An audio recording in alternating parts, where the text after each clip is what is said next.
ابن القیم رحمہ اللہ کا یہ کوٹ اگر ہمیں سمجھ آ گیا تو میں سمجھتا ہوں کہ ہمارے سارے مسائل حل ہو جائیں گے اور ہمیں کسی اور چیز کی ضرورت نہیں ہوگی۔ ابن القیم کہتے ہیں کہ in the heart are disorders that can not be remedied except by responding to اللہ۔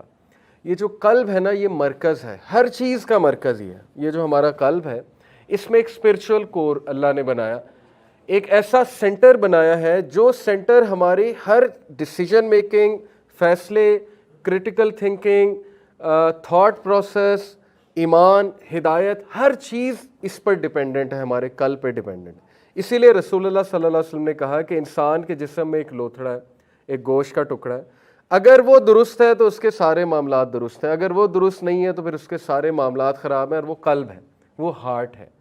اس لیے ساری چیزیں ہارٹ سے اوریجنیٹ ہوتی ہیں۔ اب تو سائنٹیفک پروف بھی ہے کہ ایون تھاٹس کا تعلق ہارٹ کے ساتھ ہے، انڈائریکٹلی بہت زیادہ تعلق ہے۔ یہ جو اسپرچول کور اللہ نے ہمارے اندر رکھا ہے، اسی لیے ہدایت کا تعلق قلب کے ساتھ ہے، اور قلب کی مختلف اقسام اللہ نے بتائیں۔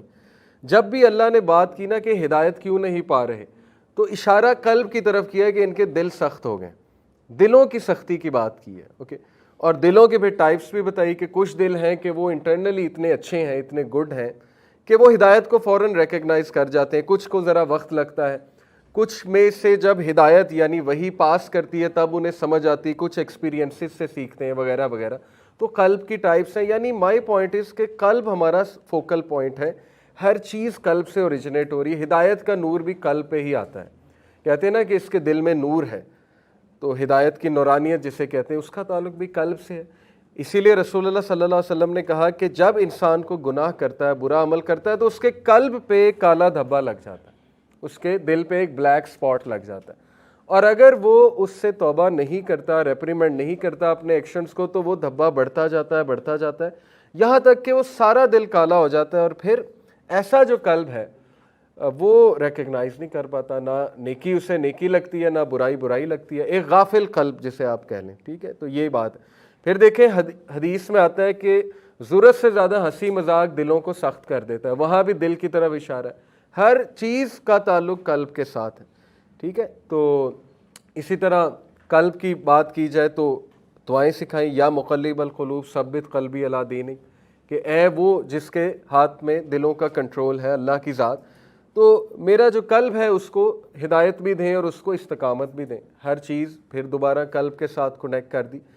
تو اس لیے یہ اس دل کی حفاظت کرنا اور ایمان اس کے اندر انٹر ہو جائے، یہ انشور کرنا کہ میں وہ کون سے اعمال کروں کہ ایمان اس کے اندر انٹر ہو جائے اور میرا دل ہدایت کی نورانیت سے جو ہے وہ لبریز ہو جائے، یہ ہے اصل میں سوچنے والی باتیں کہ وہ کیا چیزیں ہیں جس سے دل نرم پڑے اور میرا دل کہیں سخت نہ ہو جائے، اور میں ریفلیکشن بھی کروں، سیلف ریفلیکشن بھی کروں، سیکھوں بھی اپنے ایکسپیرینسز سے وغیرہ وغیرہ، یہ سارے جو ہیں وہ معاملات ہیں۔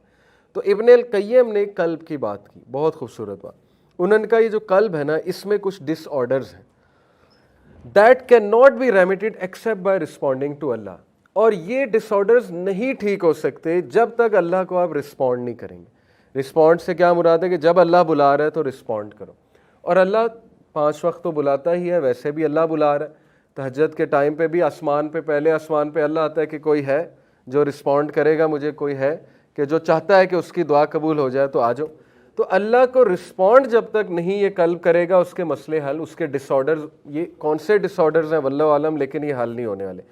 پھر کہا in it is a desolate feeling that can not be removed except by intimacy with him in solitude. اس قلب کے اندر ایک ڈیزولیٹ فیلنگ ہے، فیلنگ آف ایمٹینس ہے، خلا ہے، جو نہیں پوری ہوگی، ریموو نہیں ہوگی except by intimacy with him in سولیٹیوڈ، جب تک انسان اکیلے میں رب کے ساتھ تعلق قائم نہیں کرے گا، تو وہ خالی پن نہیں جائے گا، وہ ڈیزولیٹ فیلنگ نہیں جائے گی اس کی، وہ جس مرضی سے رابطہ کرتا پھرے، جب تک وہ اکیلے میں سولیٹیوڈ میں رب سے رابطہ نہیں کرے گا، یہ ڈیزولیٹ فیلنگ رہے گی۔ ان اٹ از سیڈنس، اس میں غم ہے، وچ ول ناٹ لیو، جو کہ ساری عمر نہیں جائے گا، except by happiness of knowing him, الا یہ کہ بندہ رب کو جان کر ہیپینس پالے۔ تو ہیپینس کا تعلق رب کو جاننے سے، یہ بہت بڑی بات ہے اگر آپ اس پہ غور کریں۔ اور اللہ کو جاننا کہاں سے ہے؟ قرآن مجید سے، نبی صلی اللہ علیہ وسلم کی احادیث سے، اللہ کے ایٹریبیوٹس ہیں آپ کے سامنے۔ توکل کی کوئی کتاب پڑھ لے بندہ تو ویسے ہی کتنی چھوٹی چھوٹی کتابیں 20-25 پیجز کے آج کل کتابچے آئے ہوئے ہیں، کئی سورسز میں آپ کو بتاتا رہتا ہوں، کلام اللہ .com، اسلام ہاؤس .net، مطلب اتنی زبردست سورسز ہیں جہاں PDF پڑھے ہوئے ہیں، اور دارالسلام وزٹ کریں، وہاں سے کتابیں دیکھ لیں، ایک کتاب آپ توکل پہ پڑھ لیں کہ توکل ہے کیا، تو انسان کے رونگٹے کھڑے ہو جاتے ہیں کہ کیا میں واقعی رب پہ توکل کر رہا ہوں۔ ڈسٹریس فرام ڈیفیکلٹیز ابن تیمیہ کی کتاب ہے، لا الہ الا انت سبحانک انی کنت من الظالمین، پورا اس موضوع پہ انہوں نے لکھا ہے۔ یہاں تک سکالرز کہتے ہیں، اتنی سخت بات کہتے ہیں کہ اگر ایک بندے کا یہ بلیف ہے کہ اس کا مسئلہ فلانا شخص حل کر سکتا ہے تو یہ شرک ہے۔ اس لیول کی باتیں علماء کرام نے کی ہوئی ہیں کہ اس لیول پہ جا کر اس کا توکل ہٹ ہوا ہے۔ دیکھیں، گائے والا قصہ سامنے لائیں، بنی اسرائیل والا، موسیٰ علیہ السلام نے کیا کہا؟ گائے ذبح کرو، بات ختم ہو گئی، اللہ کا حکم ہے گائے ذبح کرو۔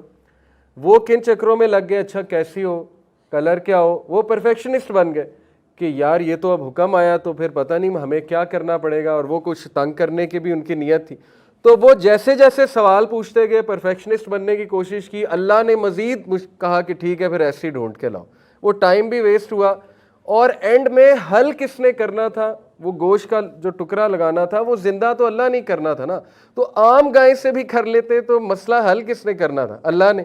تو آپ کون سی گائے ڈھونڈنے نکل گئے؟ تو آپ کو ہدایت چاہیے تو مرکز کون ہے؟ اللہ۔ آپ کو مسئلہ حل کرانا ہے تو مرکز کون ہے؟ اللہ۔ بات سمجھیں، مین پوائنٹ سمجھیں، مین پوائنٹ یہ ہے کہ مسئلہ حل کرنے والی جو ذات ہے وہ اللہ ہے، پوائنٹ اس کہ آپ کس طرح اللہ کو اپروچ کر رہے ہیں اور کس نیت سے آ رہے ہیں، ٹھیک ہے؟ کسی پہ توکل کر لینا، کسی پہ یقین کر لینا کہ یہ میرا مسئلہ حل کر دے گا اور میرے مسئلے کے سلوشن جو ایسوسیٹیڈ ہے وہ اس سے ہے، یہ پھر شرک کی ایک فارم آ جاتی ہے، ٹھیک ہے؟ اور اللہ کو یہ ناپسند ہے کہ ہم کسی اور پہ ریلائی کر کے بیٹھ جائیں اور اللہ تعالیٰ سے مدد طلب نہ کریں۔ تو خیر، وہ یہ کہتے ہیں کہ ان اٹ از سیڈنس، اس میں غم ہے جو تمہیں کبھی نہیں چھوڑے گا سوائے اس کے کہ تم اللہ کو جان کر ہیپینس حاصل کر لو، and truthfulness in his dealings, اور بندہ اخلاص کے ساتھ اللہ کے ساتھ معاملات کرے، یعنی اللہ سے مخلص ہو جائے تو وہ خوشی پا جائے گا، اور اللہ سے ہی انسان مخلص نہیں ہے، نظریں چراتا ہے یا اللہ تعالیٰ کے پاس نہیں جاتا ہے، اللہ سے مدد طلب نہیں کرتا ہے، خلوص سے اپنے اعمال نہیں کرتا ہے اللہ کے لیے، تو پھر اس کے دل میں غم رہے گا ہی رہے گا اور اس کا دل ہیوی ہوگا ہی ہوگا۔ ان اٹ از اینگزائٹی، اس میں تذبذب ہے، اینگزائٹی ہے، دیٹ از ناٹ میڈ ٹرانکویل، جس کو کبھی سکون نہیں ملے گا، اور اینگزائٹی کبھی ختم نہیں ہوگی، except by gathering for his sake, Allah یہ کہ بندہ اس کے سیک کے لیے اللہ کے واسطے کام کرے، ساری ڈیلنگز چلائے، اینڈ فلینگ ٹو ہم فرام ہز پنشمنٹ، اور بندہ وہ اعمال نہ کرے جو اللہ کے غضب کو دعوت دینے والے، نافرمانی والے اعمال نہ کرے۔ اینگزائٹی کی سب سے بڑی وجہ، جتنا میں بھی سمجھتا ہوں اور اپنے بڑوں سے بھی سنا ہے، وہ حقوق العباد میں کوتاہی ہے اور ہماری ڈیلنگز میں کوتاہی ہے۔ بہت سے لوگ کو اینگزائٹی ہوتی ہے، وہ ان کو دیکھنا چاہیے کہ کہیں انہوں نے کسی سے زیادتی تو نہیں کی، کہیں وہ اپنے نوکر سے زیادتی تو نہیں کر رہے ہیں، کہیں وہ اپنے اگر جوائنٹ فیملی میں ہے وہاں کوئی زیادتی تو نہیں چل رہی ہے، کہیں انہوں نے کسی کے ساتھ برا سلوک تو نہیں کیا ہے۔ یہ اینگزائٹی کی بہت بڑی وجہ ہے کہ جب تذبذب کا انسان شکار ہو جاتا ہے، اسے سوچنا چاہیے کہ میں اپنے رویوں کو درست کروں، کہیں مجھے اتنا غصہ تو نہیں آتا کہ میری زبان کی وجہ سے دوسرے تکلیف میں ہیں، تو وہ اینگزائٹی تو آئے گی، سیدھی سی بات ہے۔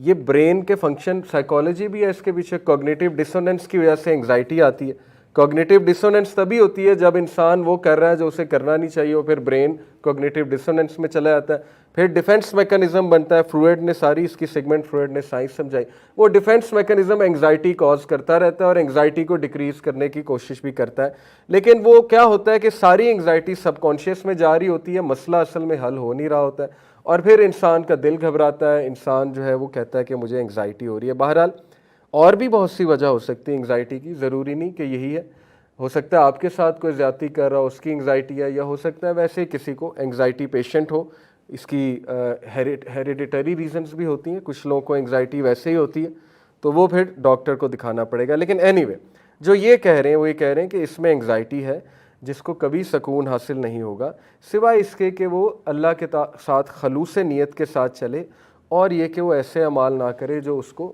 ناراض کرنے والے، ورنہ انگزائٹی آئے گی، سٹریس آئے گا، ڈیفینیٹلی آئے گا۔ پھر فرمایا ان اٹ از اے فائر، اس کے اندر ایک آگ ہے کس چیز کی؟ ریگریٹ کی، ندامت کی۔ بہت سے لوگ ریگریٹ میں ہوتے ہیں، ساری عمر ریگریٹ میں ہوتے ہیں، تو وہ ریگریٹ کبھی نہیں ختم ہوگا۔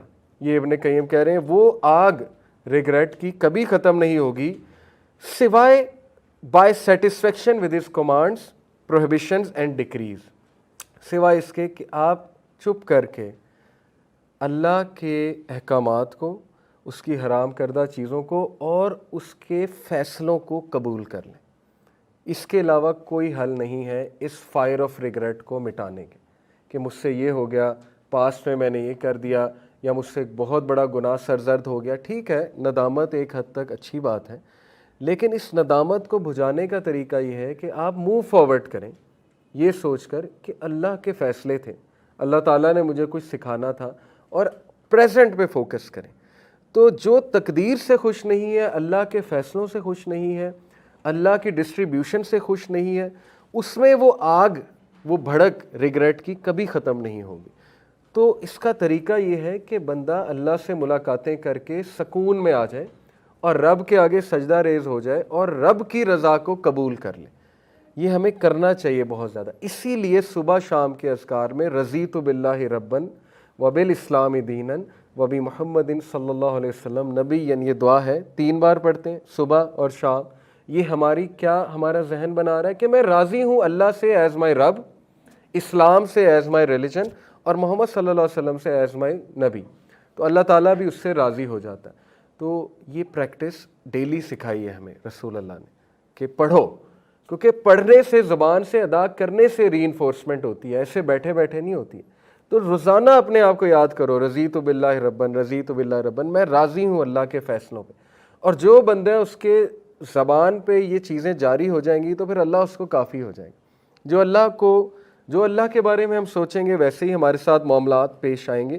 تو یہ فائر آف ریگریٹ نہیں ختم ہوگی، ابن قیم کہتے ہیں، جو قلب میں ہے، سوائے اس کے کہ آپ سیٹسفائی ہو جائیں اللہ کے کمانڈمنٹ سے، اللہ کے فیصلوں سے، اور اللہ کی حرام کردہ چیزوں کو حرام کردہ مان لیں، اور embracing patience with that until the time he meets him، صبر کر لیں یہاں تک کہ آپ اللہ سے ملاقات کر لیں۔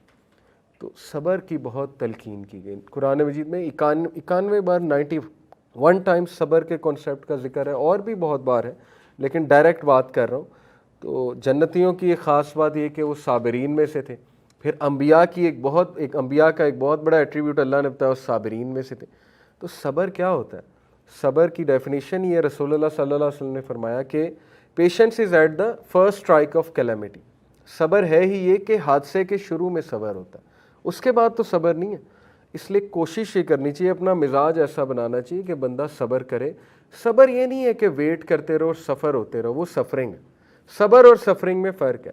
صبر یہ ہے کہ اپنے معاملات کس کو سونپ دو؟ اللہ کو سونپ دو، اور کوشش کرو ان کو حل کرنے کی، اور اللہ پہ توکل کر لو کہ اللہ تعالیٰ کافی ہے، اللہ تعالیٰ حل کر دے گا۔ لیکن بے صبری یہ ہے کہ پینک ہونا، اور ظاہر ہے کہ ناشکری کرنا، تقدیر کو چیلنج کرنا، ایسے الفاظ کہنا، ایسے جملے کہنا جو صبر سے بالکل خالی ہیں۔ جیسے آپ صبر دیکھیں حضرت یعقوب علیہ السلام کا، کہ ہر بات پہ وہ کہہ رہے ہیں کہ واللہ المستعان، کہ میں، اللہ تعالیٰ مجھے کافی ہو جائے گا، اللہ کی مدد ہی ساؤٹ کرتے ہیں ہم۔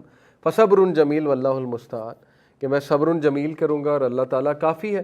اور پازیٹیو سینٹینسز کہہ رہے ہیں، یوسف علیہ السلام پہلے ہی ظاہر ہے وہ ان سے دور چلے گئے، تو بنیامین بھی جب گئے، یوسف علیہ السلام کے جو بھائی تھے، تو جب بھائیوں نے آ کے بتایا کہ تو بنیامین بھی ادھر رہ گیا، تو وہ جو پورا معاملہ تھا آپ نے پڑھا ہوگا سورہ یوسف میں، تو والد نے کیا کہا، یعقوب علیہ السلام نے کیا کہا کہ مجھے یقین ہے اللہ دونوں کو لے آئے گا۔ تو وہ تو صبر کے ساتھ پازیٹیو سینٹینسز کہہ رہے ہیں اللہ تعالیٰ کے بارے میں۔ تو یہ بہت ضروری ہے، اور اسی سے قلب سکون میں آئے گا، اسی سے جو فائر آف ریگریٹ ہے وہ بجھے گی۔ ادروائز جو ہے وہ فائر آف ریگریٹ بڑھتی جائے گی، کیونکہ قلب پہ ہی شیطان کا اٹیک ہے، یاد رکھیں۔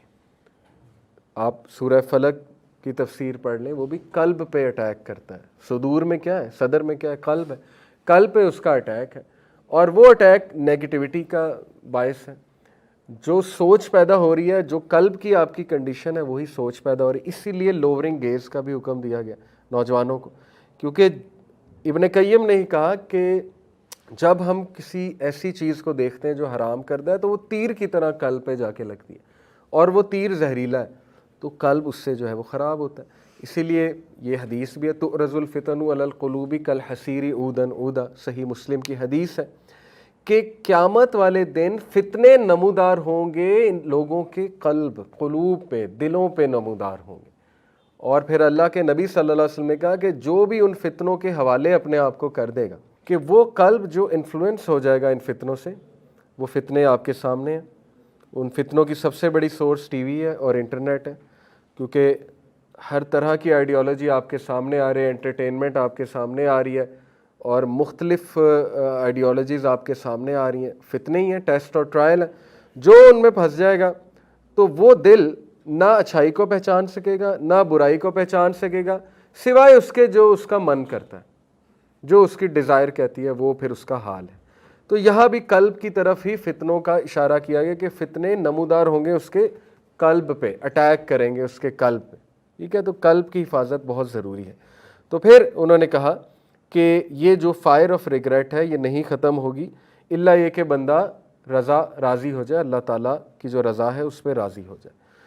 ان it is a strong desire, اس میں ایک شدید خواہش ہے، دیٹ ول ناٹ سیز، جو کبھی نہیں ختم ہوگی، نہیں بجھے گی، until he is the only one who is sort and his pleasure is the only one that is sort. یہ بڑھتی جائے گی، یہ خواہش بڑھتی جائے گی. جیسے رسول اللہ صلی اللہ علیہ وسلم نے کہا کہ if the son of Adam had one valley of gold, he will want another one. If he gets that one, he will want another one. For nothing can fill the belly of son of Adam except dust. تراب، مٹی کے علاوہ کچھ بھی اس کا پیٹ نہیں بھرنے والا. تو یہ بھوک نہیں مٹے گی، یہ خواہش نہیں جائے گی چیز کرنے کی، چیزوں کو چیز کرنے کی. لیکن نا زُيِّنَ لِلنَّاسِ حُبُّ الشَّهَوَاتِ مِنَ النِّسَاءِ، کہ ہم نے بے شک ہیومینٹی کے دل میں یا ان کے لیے ایک لائکنس ڈالی ہے دنیاوی کچھ چیزوں کی. ان میں نمبر 1 عورت ہے. وہ قرآن کی آیت میں سنا رہا ہوں، سورہ نساء کی، سورہ آل عمران کی آیت آپ کو سنا رہا ہوں. پھر والبنین، اولاد، پھر سونا چاندی، گھوڑے سواری کے جو ٹرانسپورٹ کے کام ہے. تو لیکن جو اللہ کے پاس ہے، آیت کے اینڈ میں کہتے ہیں وہ بہتر ہے.